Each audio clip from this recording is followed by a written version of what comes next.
परिवार समाज की एक महत्वपूर्ण इकाई है जिसमें प्रेम, सम्मान और सहयोग के साथ जीने का आनंद होता है। हालांकि कई बार यहाँ झगड़े भी होते हैं जो परिवार की खुशी को कम कर सकते हैं। आखिर हम देखेंगे कि परिवार में झगड़े क्यों होते हैं। संवाद की कमी। कभी कभार परिवार के सदस्यों के बीच संवाद की कमी होती है जिससे वे अपनी भावनाओं और विचारों को सही ढंग से साझा नहीं कर पाते हैं। यह संवाद की कमी अविश्वास, भ्रम और अभिवादन को बढ़ा सकती है। सामाजिक दबाव। परिवार के सदस्यों पर समाज के दबाव, सामाजिक प्रतिक्रियाएं और समाज की अपेक्षाएं होती हैं जो उन्हें तनाव में डाल सकती हैं।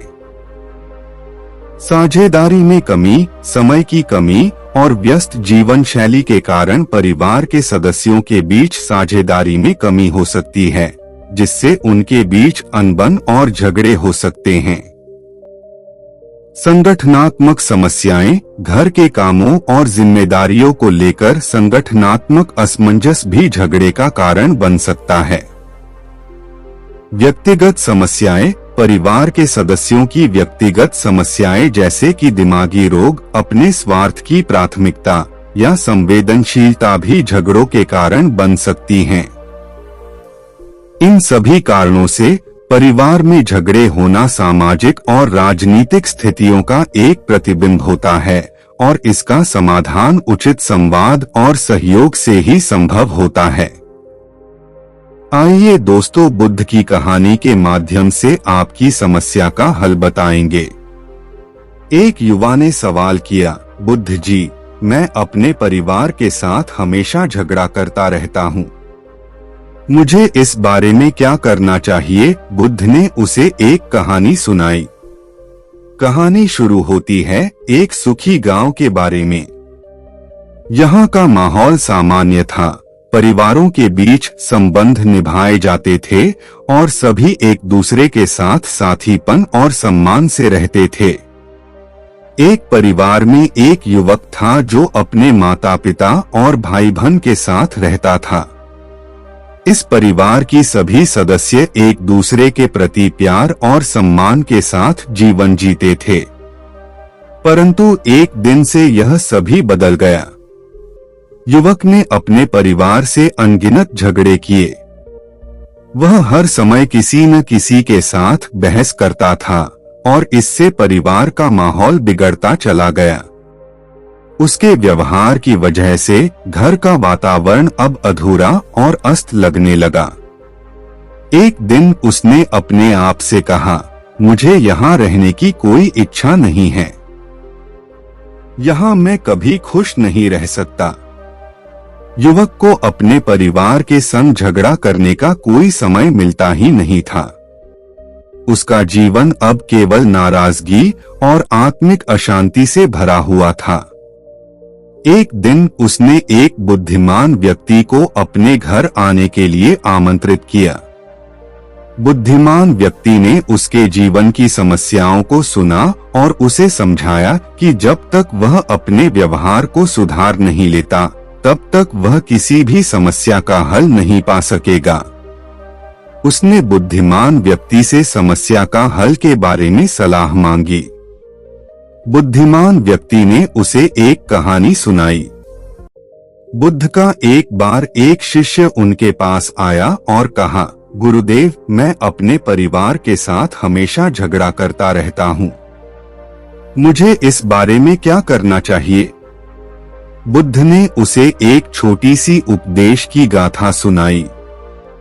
एक बार एक शेर ने अपने बच्चों को सिखाया कि वे अपने अगले शिकार के लिए हमला करें, लेकिन उनमें से एक बच्चा नहीं चाहता था कि वह हमला करें। उसको लगा कि वह इस समय उचित नहीं है।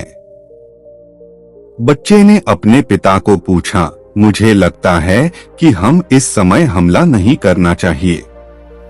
शेर ने कहा, बेटा, तुम्हें इस समय हमला करना चाहिए। हमेशा ध्यान रखो कि कभी कभी हर युद्ध जीतने के लिए आपको हमला करना पड़ता है।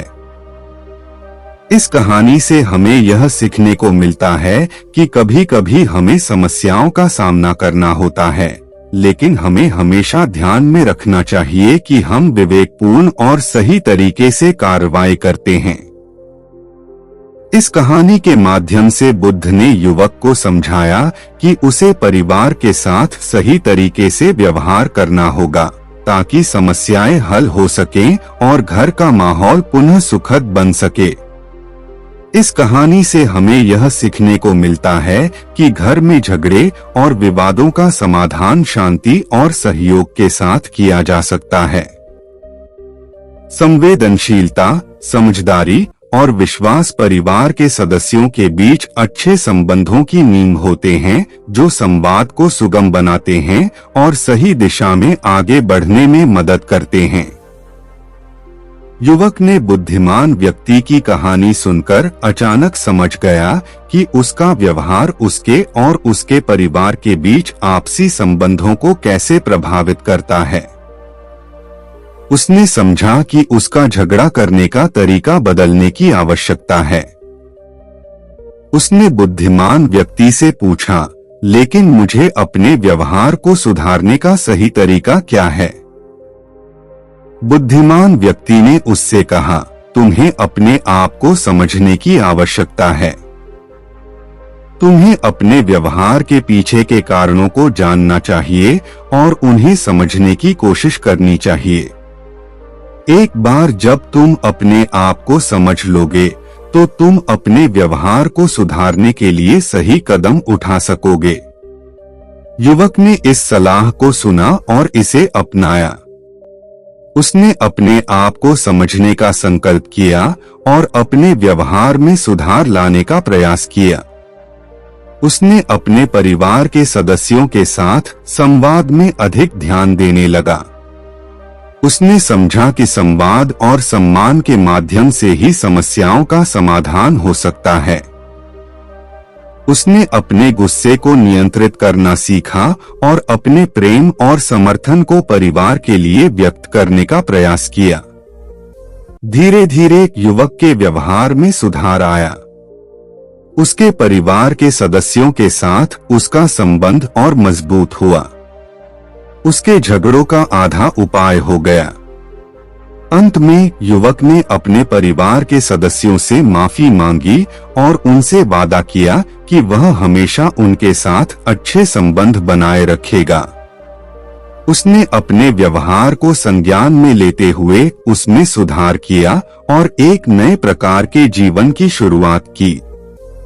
इस कहानी से हमें यह सीखने को मिलता है कि विवादों और झगड़ों का समाधान सम्मान, सहयोग और समझदारी के माध्यम से होता है।